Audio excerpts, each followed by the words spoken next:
शिवाष्टकम्।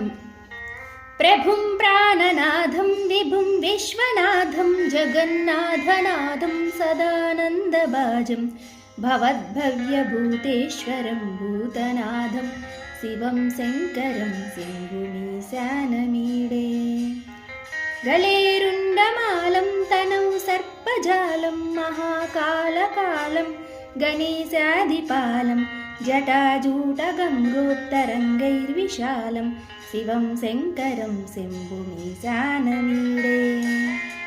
मुदामाकरं मण्डनं मण्डयन्तं महामण्डलं भस्मभूषाधरं तम् अनादिं ह्यपारं महामोहमारं शिवं शङ्करं शम्भुमीशानमीडे।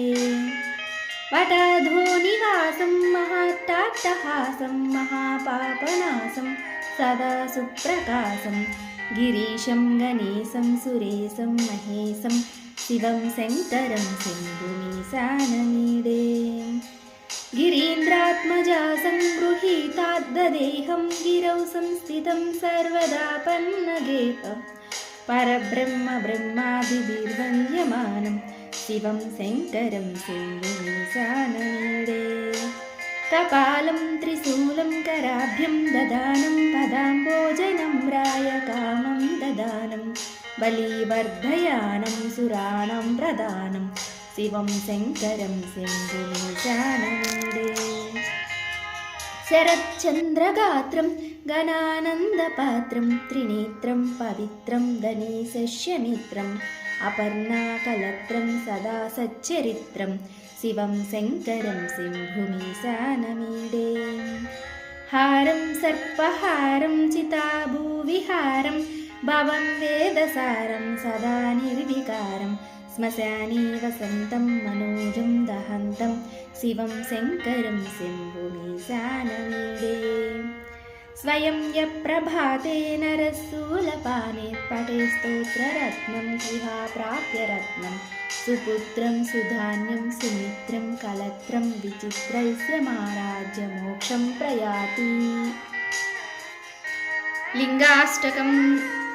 ब्रह्ममुरारिसुरार्चितलिङ्गं निर्मलभाषितशोभितलिङ्गं जन्मजदुःखविनाशकलिङ्गं तत्प्रणमामि सदा शिवलिङ्गं। देवमुनिप्रवरार्चितलिङ्गं कामदहनकरुणाकरलिङ्गं रावणदर्पविनाशकलिङ्गं तत्प्रणमामि सदा शिवलिङ्गं। सर्वसुगन्धिसुलेपितलिङ्गं बुद्धिविवर्धनकारणलिङ्गं सिद्धसुरासुरवन्दितलिङ्गं तत्प्रणमामि सदा शिवलिङ्गं। कनकमहामणिभूषितलिङ्गं फणिपतिवेष्टितशोभितलिङ्गं दक्षसुयज्ञविनाशनलिङ्गं तत्प्रणमामि सदा शिवलिङ्गं। कुङ्कुमचन्दनलेपितलिङ्गं पङ्कजहारसुशोभितलिङ्गं सञ्चितपापविनाशकलिङ्गं तत्प्रणमामि सदा शिवलिङ्गं। देवगणार्चितसेवितलिङ्गं भावैर्भक्तिभिरेव च लिङ्गं दिनकरकोटिप्रभाकरलिङ्गं तत्प्रणमामि सदा शिवलिङ्गं। अष्टदलोपरिवेष्टितलिङ्गं सर्वसमुद्भवकारणलिङ्गम् अष्टदरिद्रविनाशनलिङ्गं तत्प्रणमामि सदा शिवलिङ्गं। सुरगुरुसुरवरपूजितलिङ्गं सुरवनपुष्पसदार्चितलिङ्गं परमपदं परमात्मकलिङ्गं तत्प्रणमामि सदा शिवलिङ्गं। लिङ्गाष्टकमिदं पुण्यं यः पठेत् शिवसन्निधौ शिवलोकमवाप्नोति शिवेन सह मोदते। बिल्वाष्टकम्। त्रिदलं त्रिगुणाकारं त्रिनेत्रं च त्रियायुधं त्रिजन्म पापसंहारम् एकबिल्वं शिवार्पणम् त्रिशाकैर्बिल्वपत्रैश्च अच्छिद्रैः कोमलैः शुभैः तव पूजां करिष्यामि एकबिल्वं शिवार्पणम् दर्शनं बिल्ववृक्षस्य स्पर्शनं पापनाशनम् अघोरपापसंहारम् एकबिल्वं शिवार्पणम् सालग्रामेषु विप्रेषु तटाके वनकोपयः यज्ञकोटिसहस्राणाम् एकबिल्वं शिवार्पणम् दन्तिकोटिसहस्रेषु अश्वमेधशतानि च कोटिकन्याप्रदानेन एकबिल्वं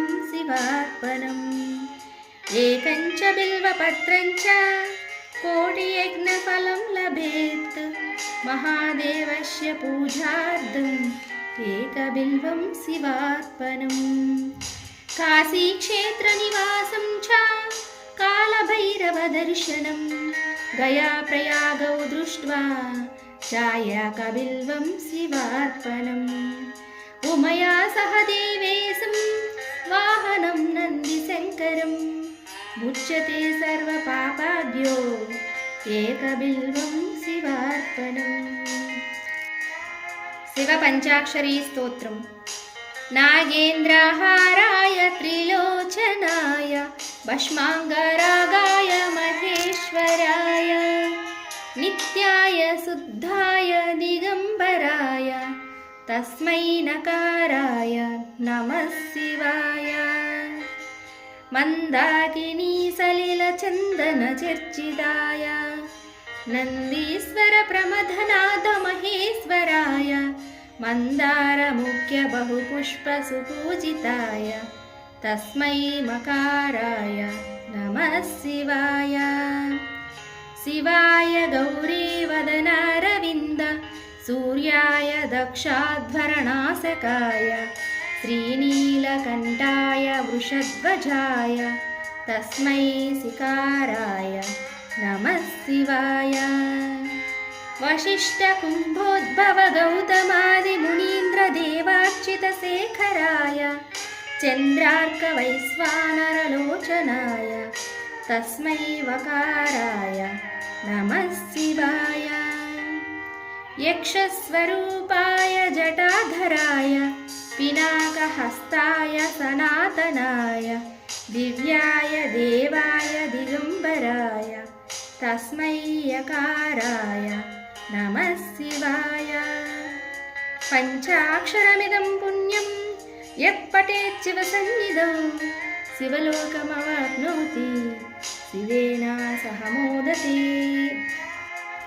कालभैरवाष्टकम् देवराजसेव्यमान पावनाङ्घ्रिपङ्कजं व्यालयज्ञसूत्रमिन्दुशेखरं कृपाकरं नारदादियोगिवृन्दवन्दितं दिगम्बरं काशिकापुराधिनाथकालभैरवं भजे भानुकोटिभास्वरं भवाब्धितारकं परं नीलकण्ठमीप्सितार्धदायकं त्रिलोचनं कालकालमम्बुजाक्षमक्षशूलमक्षरं काशिकापुराधिनाथकालभैरवं भजे शूलटङ्कपासदण्डपाणिमादिकारणं श्यामकायमादिदेवमक्षरं निरामयं भीमविक्रमं प्रभुं विचित्रताण्डवप्रियं काशिकापुराधिनाथकालभैरवं भजे भुक्तिमुक्तिदायकं प्रशस्तचारुविग्रहं भक्तवत्सलं स्थितं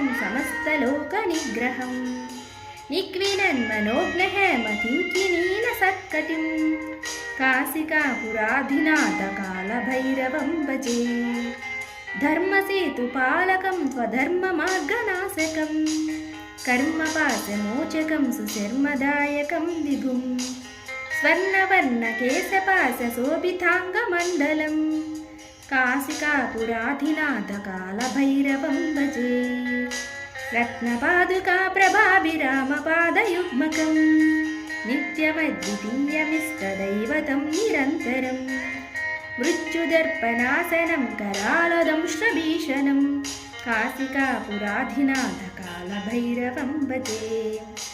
अट्टहासभिन्नपद्मजाण्डकोशसन्ततिं दृष्टिपातनष्टपापजालमुग्रनाशनम् अष्टसिद्धिदायकं कपालमालिकाधरं काशिकापुराधिनाथकालभैरवं भजे। भूतसङ्गनायकं विशालकीर्तिदायकं काशीवासिलोकपुण्यपापशोधकं विभुं नीतिमार्गकोविदं पुरातनं जगत्प्रभुं काशिकापुराधिनाथकालभैरवं भजे। कालभैरवाष्टकं पठन्ति ये मनोहरं ज्ञानमुक्तिसाधनं विचित्रपुण्यवर्धनं शोकमोहदैन्यलोभकोपतापनाशनं ते प्रयान्ति कालभैरवान्